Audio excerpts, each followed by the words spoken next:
Yeah, good. Thank you. 4.1 is the Three Waters maintenance contract, a 2-year extension. Mr. Kevin Sears. Good afternoon, Kevin. Good afternoon, all. So I forgot to acknowledge the people externally out there in the world, big wide world. They're all online, are we, Lisa? Cool. Thank you. Kia ora to everyone out there.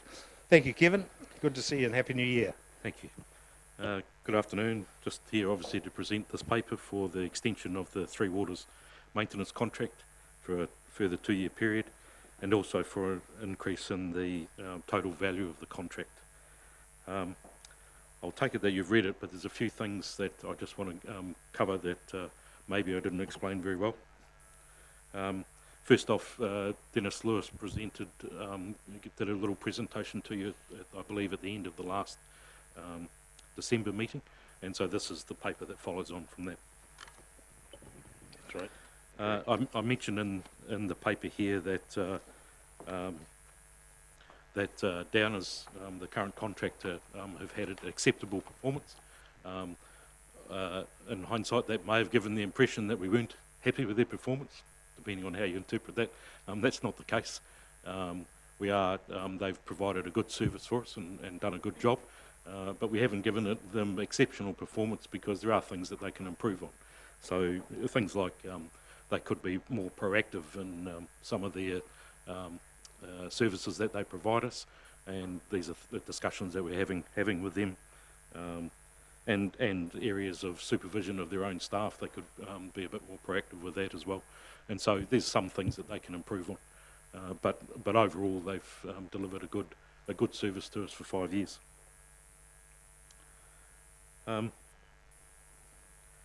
think most of you would be aware that, especially in the Three Waters space, that there's been an increase in expectations on our delivery, and that's coming through from the Three Waters reform, through the new water regulator, but also from our community in areas of overflows and things like that. So in general, the spend in this area has been up, and that's some of the reason why we're asking for an increase for the expenditure of the contract to cover those items.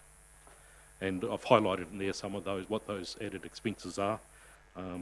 You may have noticed there's about $1.6 million that we're saying in those increased expenses, but for the current year it's sitting at about $2 million, so obviously about a $400,000 difference. That basically is more of what we're doing. This year we've put a lot of work through the contract around raising manholes, which is a result of our SLRAT work, the sewer overflow reduction project that we've got. And so as that progresses around the town, we're finding that there's a lot of manholes that are buried, and approximately at the moment about a third of manholes are buried and have to be raised.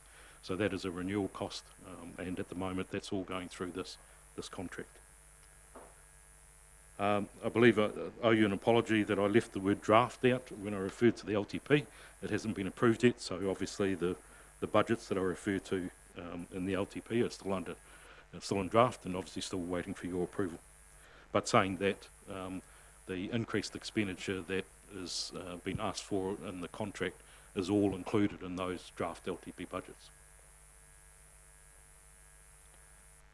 And I guess last off is just the philosophy that we've taken to put through this contract, a lot of those smaller renewals items as a result of investigation work. We believe that it's the most appropriate way to deal with those, that the contract is there in place and that the rates are set under the contract, and we can get that work done under these rates. If we were to go out to the market to do that work, we would, without doubt, have to be paying more, and so for the same dollars we'd get less done. So we feel this is the most appropriate path forward to continue to do that. The other thing, I guess, is just our expectation around the additional work, the additional 1.6 million on average per year. We expect that to continue for the next 2 years period, simply because of, or mainly because of that work that we're doing in the overflow reduction with the SL-RAT.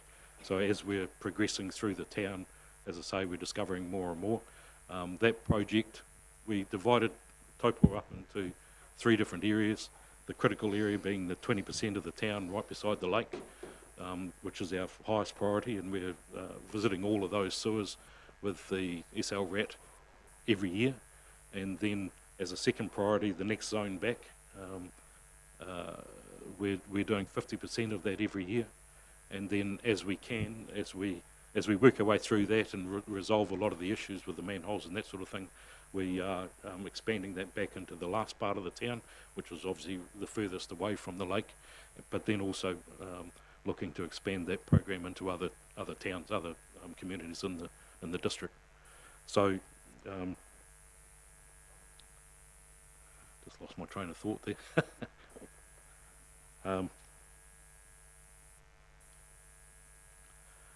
I think where I was going was basically just saying that that the increased expenditure is expected to continue on for the next 2 years because of us expanding into new areas where we haven't been before with the SL-RAT program. And so therefore we're expecting that to stay up for a couple of years, that expenditure. In that 2 to 3 year period, we'd probably start to expect to see that start to come down again, because we would have progressed right the way through Taupo and through into other communities as well, dealing with a lot of those issues, the raising manholes, etc. And so those issues will lessen considerably in future years. So open the floor to anybody. Any questions? Okay, thanks very much, Kevin. Any questions, Kevin? Councillor Leonard. I don't have a question, Kevin. I guess I just have a couple of comments that this is actually at the core of council business. I appreciate what you've put forward to us. The infrastructure needs to be upgraded and the spend needs to be increased. And it's not just a district-wide issue, it's actually coming through from central government. We now have new legislation that we must adhere to, and the costs are going to be significant, and I believe this is just the tip of the iceberg, what we're being presented with today, but we have to make moves in the right direction. Thank you for your report. Thank you. Thank you, Councillor Leonard. Councillor Williamson. Thank you, Kevin, for that. In fairness, you do actually mention the draft long-term plan in the budget in the second sentence, second paragraph. So let's off that one. Let's endorse, Kylie's comments as well. You mentioned obviously some of the central government's 3 orders reform money. That's sort of the money we've already obtained in the first tranche, or even possibly going forward in the second tranche. Obviously, notwithstanding some of the changes coming forward in the next couple of years with the reforms and ownership of assets, etc. So that's obviously encouraging as well. Yes, to come off that budget. Yes, part of it would be part of that budget. Yeah. Thank you. I've tried to avoid using the word budget for the contract, because I think sometimes that can confuse the situation with our budgets, for the council. So I've tried to refer to expenditure, but yes, the expenditure could lower because of that. Cool. Thanks, Kim. You mentioned manholes. So where the actual landowner has covered over them, or whether they've done it on purpose or not knowingly, you're lifting them at 100% council expense, or is there a partnership with the landowner, or how does that work? Generally, it's at council expense. Yes. Often because it's very difficult to prove whether the current owner was the culprit, if you want to say that, the person that buried it. And more often than not, what happens is that somebody's bought the property, it's been buried, and then it's been sold on again, and the person that actually currently owns it often isn't even aware that there was a manhole on their property. Okay. So, no, we haven't tried to recoup costs from owners. Yeah. Okay, no problem. I just thought I'd ask the question, just to, whether they possibly could give them more lawn and that sort of thing, but we'll make it look better. But obviously, you monitor the situation, so that's cool. Very good. No other questions, I think. And just thank you for an endorsement of Downers. I notice they sponsor quite a bit of stuff around town as well, and obviously their staff contribute to our various clubs and that. So I'm glad that you were very happy with their performance, and great that you're working on various improvements too. So truly appreciated to you and your team. Okay, we have a suggested recommendation there. Do we have a mover? Worship, I'm prepared to move that. Thank you, Councillor Williamson, seconded by Councillor Guy. The 1 and 2 there. All those in favour, please say aye. Those against? Carried. Thanks very much, Kevin. 4.2. It's not yours, it's Michael. Okay, Kinloch wastewater treatment plant upgrade. Construction works. Mr. Michael Cordell. Good afternoon, Michael. Good afternoon, Mayor and Councillors. Nice to have you here. Happy New Year. Happy New Year. Yep, seems a while ago now. Yeah, it does. Sorry. I'll take the item as read. However, I will take the opportunity to talk through a few key points because it's quite a significant project and there's a lot to cover. So I'd just like to say, start off with, we need to say the Kinloch wastewater treatment plant is in need of an upgrade, and that upgrade needs to happen now. Kinloch's growing really fast, and the treatment plant is now being pressed really hard with the amount of waste it's receiving. So it's at capacity, and over the summer peak period it struggles. We've had formal warnings and abatement notices from Regional Council for the site. We've gone some way to address some of those concerns with the recent irrigation work that's been completed in the golf course and is now operational. However, as the flows continue to increase to the plant, the treatment quality performance of the plant gets really pressed. So maintaining compliance will be difficult going forward without an upgrade. So in this project, as you've seen in the paper, we only had one tender. So I'd like to talk to that. We ran an ROI process, which is registration of interest, where we shortlisted 4 companies to tender for the work. We engaged with them quite early, had them all to site in October, it was. And they were all engaged and keen to tender, but I guess as we approached the period of tendering, contractors started to fall out as they picked up other projects around the country or didn't have the time to tender because they're busy tendering so many other jobs. And that's basically where we landed, with it receiving one tender from Spartan Construction.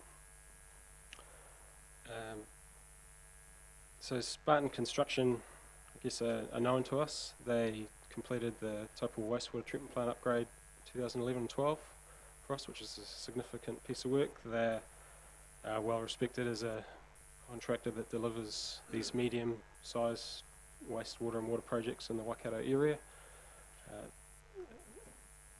And they've recently completed the ratou wastewater treatment plant upgrade, which is a membrane plant, similar technology to the one we're proposing at Kinloch. So they're well suited to do the job, and we've talked to them over the last few weeks about their capacity to deliver work program and resources, and we feel they've got that in hand. So because we only had one tender received, that makes it difficult to judge the value of this tender. So we have our engineer's estimate, which is done by our design inspector. The estimate was 12.2 versus Spartan's tendered price of 9.4 million. We also engaged a quantity surveyor to price the tender documents as issued, and they returned that price to us on Friday at 18.7. So 18.7 million. 18.7. Yep. So they. You're there. And they we selected that quantity survey based on their ability to do this tender over, this job over a short time, but also they've done some work on some significant water and wastewater projects in the past. So they were out by Mr. Mark by a long way. So that leaves us in a bit of a, I guess, uncertain situation. You might think, has the QS overpriced this? Is Spartan's price unrealistically low? I feel Spartan should be the best estimator of this work, considering they do these jobs, constantly. This is their bread and butter, and they've done work for us before, and recently completed the ratou job at a much lower price than this for a similar scale of plant. So I feel you're talking a $9 million difference between the QS and it's 100%. Oh. So, anyway, we have to have a chat with the QS and dive into that a little bit deeper. But I don't, so I don't think it's added too much value to this process in this case. But I do feel confident Spartan's price is, as far as we can assess it, I think it's fair. Just wanted to, in the paper, one of the items which didn't detail, but I know there's been a question on it, is there was a discussion of a bonus in the paper, contract bonus. Now, what we've done, I guess this is the first time we've used this approach on a major construction contract, and the reason for this is the very tight time frame that the contractor has to deliver the works. The contractor in delivering the work has to take half of the treatment plant offline and build the new plant in the half that's offline, and therefore we're operating the entire plant on 50% capacity, and that's not a situation you can have over Christmas. It would completely fail. So we've put in a sort of a carrot and a stick type process in the tender, which is a $240,000 bonus.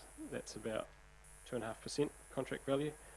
And the way this works is we split the contract into two phases. The first part has a deadline of the late November, and the contractor has to hit process commissioning by this point in time, which is not completion of the entire works, but have the treatment plant processing wastewater to a compliant standard. So, or having done all the work to enable treatment to a compliant standard.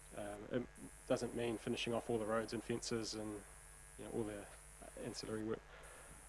So the second phase of the project is to complete that. So the way the bonus works is late November is the deadline. For every day that the contractor is over that, the bonus value decreases by $8,000 a day to the point where it's zero, which is before Christmas.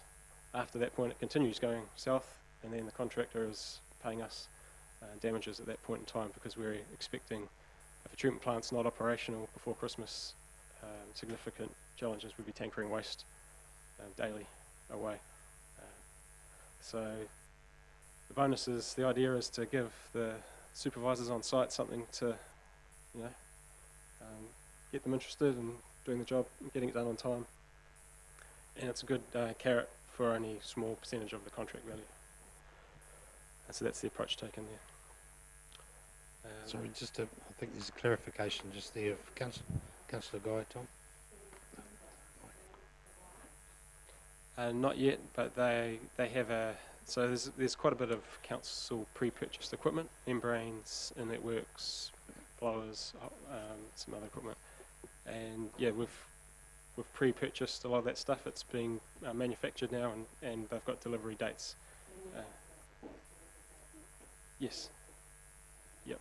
Yeah, we've been keeping track of our those contracts, and they're all in hand at the moment. We don't want them delivered too early because we've got nowhere to put them. So we kind of want them to be delivered on, to the contractor on time once they're on site. Councillor Taylor. Thanks. The question around the contract completion bonus. I chatted early on, but that was mine. They've got a proven track record, and you're quite confident they can deliver on this, because 100%, and even that on the 12 million quoted here, that's a huge discrepancy. Yes. If I was building a house, that would give me some nervousness. Yeah, I guess it's the complexity of estimating. Estimating doesn't seem to be very strong across the whole industry. So, and we look at, I guess I was going to touch on this a little later, but I'll talk to it now, is the pre-design estimates, which we set our budgets based on. They significantly lower than the post-design estimates, and there's a few reasons for that. I think, generally there's been some cost increases. I think the complexity of working on an existing brownfield site versus some of the greenfield sites, which has added some cost, and also just the tightness of the construction market. But yes, those earlier estimates are a long way off, and I guess through my life as an engineer, I've seen wild estimates before. This isn't the first time. But yes, we need to talk with the QS about how they've got to that price and hunt for where the major discrepancies are. So you're saying like our own engineers' estimates like done last year or whenever Yes. was quite a bit less than 9.4. So we had 2 different pre-design estimates done a year, 18 months ago, which formed our budgets, which were obviously low, and we're having to look to increase these the LTP draft budget to cover this. The engineer's estimate done by Becca, who are the designers, was 12.2 million for the job. Yeah. I'm talking about previous. Yeah, to the this, previous yeah, ones were. 7 or 8 million. Oh yeah, I've got those numbers. I can look at Oh, those. that's right. Just Yeah, ballpark. much higher. So once you strip out the things such as design and project management, we're talking 7-8 million, 6.5 to 8 million with the previous estimates. And now we're Okay. Councillor Williamson? Oh, you probably, thanks, you probably answered the question, Michael, but with, obviously the definition of unforeseen, you don't know what you don't know, but $500,000, what would be a likely unforeseen, apart from, worldwide scene, so whatever. sometimes you have things such as ground conditions. You don't know what you find until you dig sometimes. That's often one in an area that you've assumed might need a certain level of dig out and recompaction for a structure to go on, might need another metre or 2 or some extra compaction to go on. Maybe as they build through the contract, they realise the contract documentation may have missed something which they haven't priced, and then hopefully the documents are good, but Becca has been under pressure to get them out on time. So there's often unforeseen things that pop up. It's interesting, the quantity survey comes up 80 million, Yes. and they're at 9, so hopefully they haven't missed anything. Councillor Westman? Hi, just a query. Is this the first time we've offered the bonus offer? And secondly, the bonus offer was included in the original tender out to the other contractors? Yes. Understood? Yes, for both. Yeah.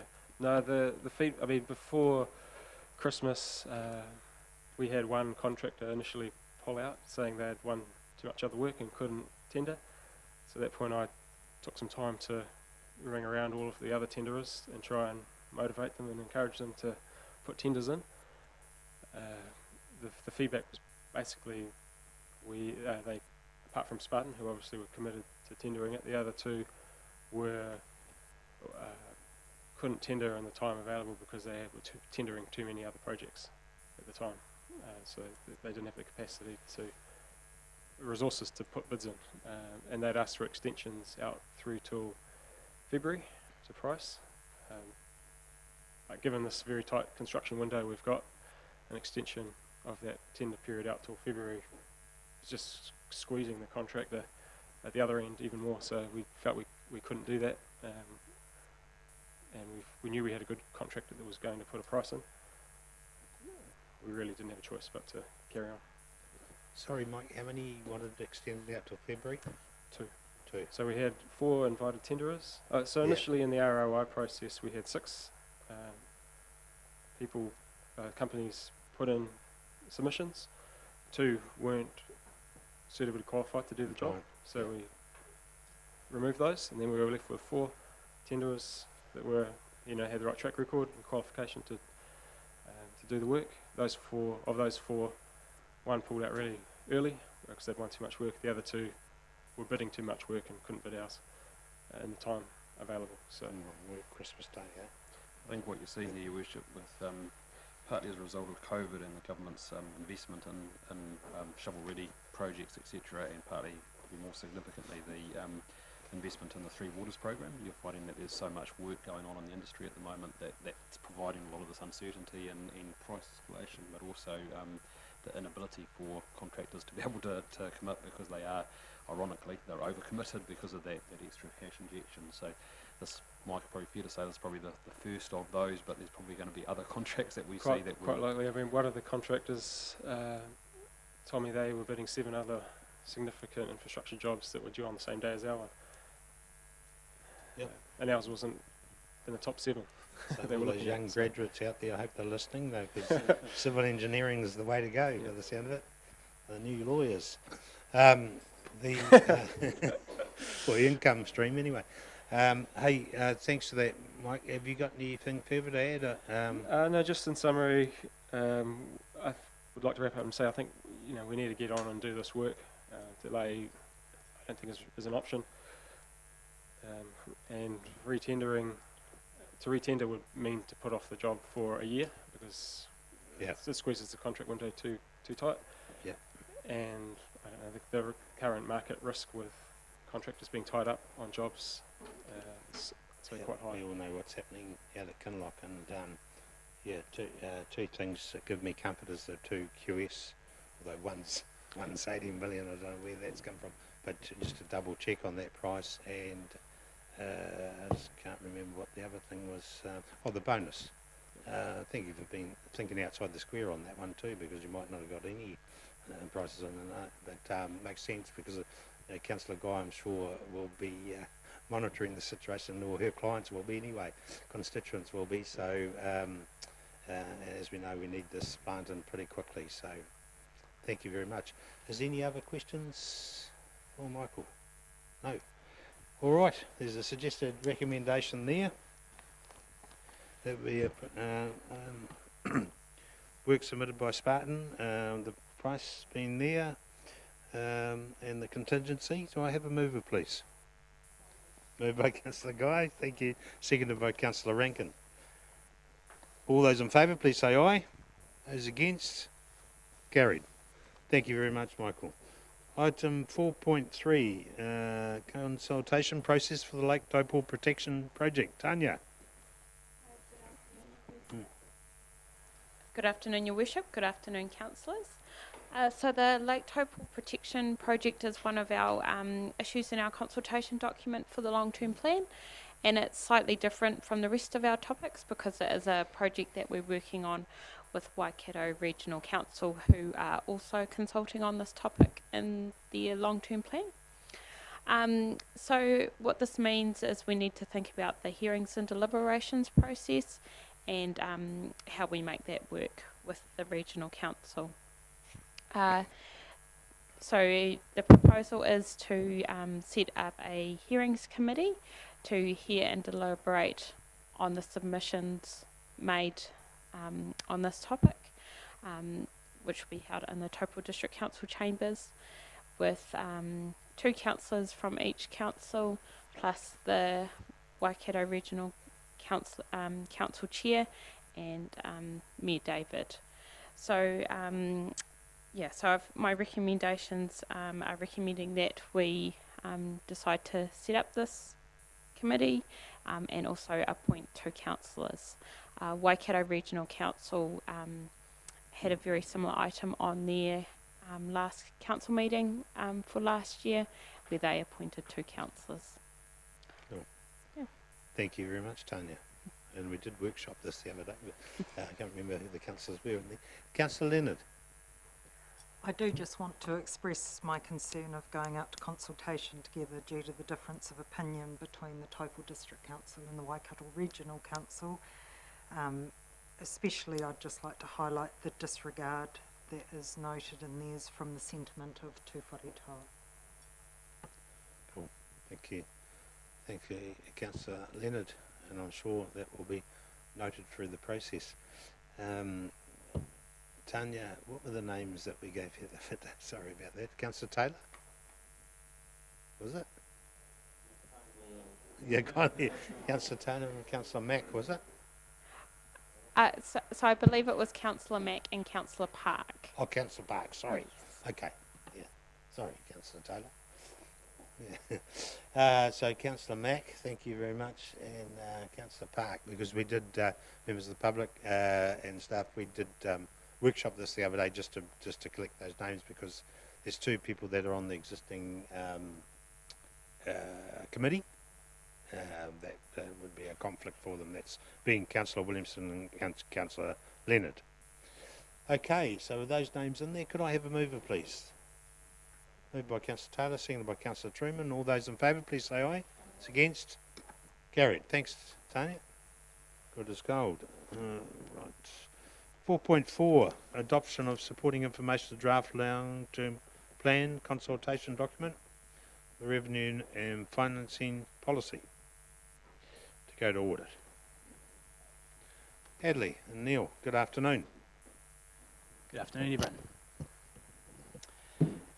So this item and 4 after it, so 5 in total, are all just procedural steps to adopt draft information for our auditors to review. And it's based on documents and information that you reviewed through workshops through the second half of last year and last week. The key point is that this information still is draft. It will change, so don't expect it to stay the same as it is today. You'll note there are still some gaps that need plugging, and there's some further information around graphs and things that need to be updated.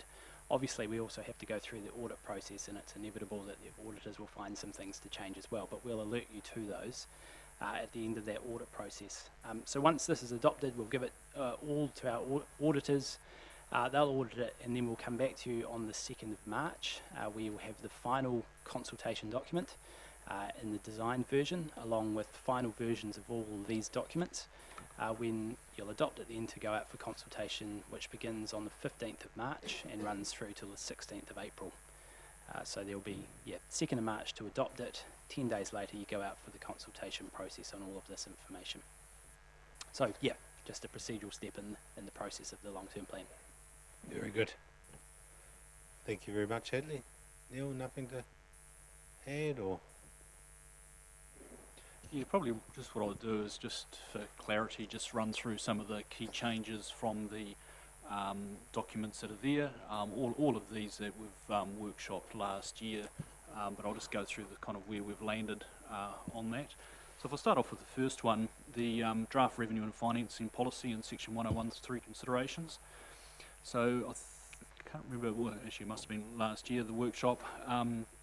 The major change, in fact the only change that we've made there is, if you recall, Scott had a discussion around the Mangakino pools, and we've changed the revenue and financing policy down to 0 to 15%. It was previously 5 to 15% for fees and charges. So that's the change that, the only change that has occurred from when we workshopped that document with you. The draft performance measures, I'll have to hand that one to Hadley. Just as per as the workshop that we had last Thursday, so there's been no changes to that following that workshop. Right, thank you. Draft forecasting assumptions, you'll see those put out there. Basically that just captures things like what's the forecast interest rates for both interest received, interest payable, things like your growth numbers, and a range of other stuff that we've already been through. That's all set out in the schedule that is there, and that forms one of the supporting pieces of documentation that informs the draft long-term plan. So there haven't been any changes to that. It's just capturing it all together basically in one document or one place. Draft accounting policies, they're put out there. There are a couple of changes that we still need to make to that, and just to review, that kind of happens through the audit process as well. There's a couple of changes to accounting standards. We talked about the measurement of the, in terms of the lease of a council building, that now needs to show on balance sheet. Previously that was not on balance sheet, so that's one of the key changes to the accounting policies there that will be reflected in our financial statements. The draft funding impact statement, so that sets out the what rates we charge and the kind of methodology behind them. The key change in there is obviously the district water proposal. Previously, as you know, or currently I should say, we charge on a per scheme basis. The main change there is going to a district-wide basis for water. So that's the only change in there off the top of my head. Draft financial strategy, that's pretty well as we workshopped with you. Where we landed on that was in terms of rates increase metric, LGCI plus 2.5%, we've carried that through, and 2.25% for debt to revenue metric there. We've just changed a little bit of the wording in there. You'll notice at the start of the document, we kind of break it down into the past story and then the future story. That's just to give a bit of flow to the strategy, as it were, or we hope it does. That's the intent. So that's the key changes you'll see there. And then we just need to repopulate some of those graphs that are in there, the graphs that are currently sitting in there. And anything you see in yellow in any of these documents, that means we've just got to update with the final numbers that happens through the audit process. That's the key ones there. Infrastructure strategy, I'll throw that to Hadley. Yeah, again, no changes at all to that since we workshopped that with you last year. So yeah, as is, you'll see there's no further changes. Fees and charges. Similar to fees and charges, so obviously we had those couple of minor changes that we discussed last week at the workshop, but yep, they've been reflected in those fees and charges that you've got in front of you there. And that kind of, and then we finish up really where we land there on the draft financial information. Probably what I'll just need to walk you through a couple of things there, and kind of firstly, I suppose, apologies obviously for the late sending out of all this stuff. As a team, by crikey, we've been scrambling to get this stuff ready, I can tell you, but we're actually quite impressed we've even managed to get it here today. So so apologies for that, but you know, we are probably one of the earlier ones in the country, to give you some comfort there. I know that a heck of a lot of councils that are way behind where we're at the moment, so I think the team's done extraordinarily well to be able to get it to this point today. In terms of where we left you last year, in terms of where the rate increases were going to land, you will recall, I won't speak to them now, but you will recall the range of numbers that you discussed in this chamber that you'd be happy with, and we said, yeah, we think we can go away and work with that. You'll see in what we've presented to you there today in a draft, emphasising the word draft, long-term plan, year 1, 6.49%, year 2, 5.82%, year 3, 4.58%, and then kind of in the mid-2s from years 4 onwards. So we hope you're comfortable with where we landed there and your instructions you gave us last year. So that's where we've landed in terms of the rates percentages, and then in terms of debt, we've kept well within that 225%. Once we've gone back and re-looked at the treasury cash flows in operation there, we've managed to apply some cash flows to keep that debt down at a very prudent level. So I think that in summary, that's where we're landed. Happy to take any questions on that. Thanks very much, Neil. Hadley, any questions? No, pretty straightforward. Obviously, interesting year with what we've been facing. So thank you so much to the team for all that hard work. And as you say, literally on the run, getting that completed. So thanks to everyone. So there's a suggested recommendation up there. We adopt these and put out the draft. So do I have a mover, please? Thanks. Move Councillor Williamson, seconded by Councillor Guy. No further discussion. All those in favour, please say aye. Those against, carried. Thank you, gentlemen. Okay, development contributions. Adoption of the draft development contributions for audit. Yep, so similar process. So this was at the workshop we had last Thursday, so this is just adopting that policy in draft form for audit. Thank you very much. Any questions regarding the DCs? No? Could I have a mover, please? Thank you, Councillor Guy. Seconded by Councillor Taylor. All those in favour, please say aye. Against? Carried. Rates for remissions and postponement policies? Similar. We had a workshop on the 29th of October. I understand there's been a legal peer review undertaken on those since then, but just some minor changes to that just to ensure that we're meeting our obligations. But you'll see that in the document. Okay, procedure again. Have a mover, please. Thank you, Councillor Kingi. Seconded by Councillor Leonard. All those in favour, please say aye. Against? 4.7, which is the Treasury Management Policy for Audit New Zealand. No, not too much variation there. No, again, very similar. Just we've had PricewaterhouseCoopers, who are our Treasury advisors, do a do a review process on us there and some minor changes to things to bring it into line with current best practice. It's an annual review that we do, so yeah, it's Cool. just been updated accordingly. Okay, thanks. Thanks, Neil. It's moved by Councillor Rankin, seconded by Councillor Williamson. Those in favour, you say aye. Against, carried. Thank you. Right, 4.8. The plan. Yeah, so plan. this is the draft consultation document. So you saw that last week in a designed version. The document you've got in front of you is just a Word version. Given the changes that will happen through the audit process, we send it to audit in a Word document. But it's essentially the same document, just with a few tweaks that we've had come through via email around some wording changes. And there's, as you'll see, as Neil mentioned earlier, a couple of graphs and things that need updating in there that will be updated for the final design version that we get back to you prior to adoption on the 2nd of March. Very good. I'm happy to move that one. Do I have a seconder, please? Thank you, Councillor Rankin.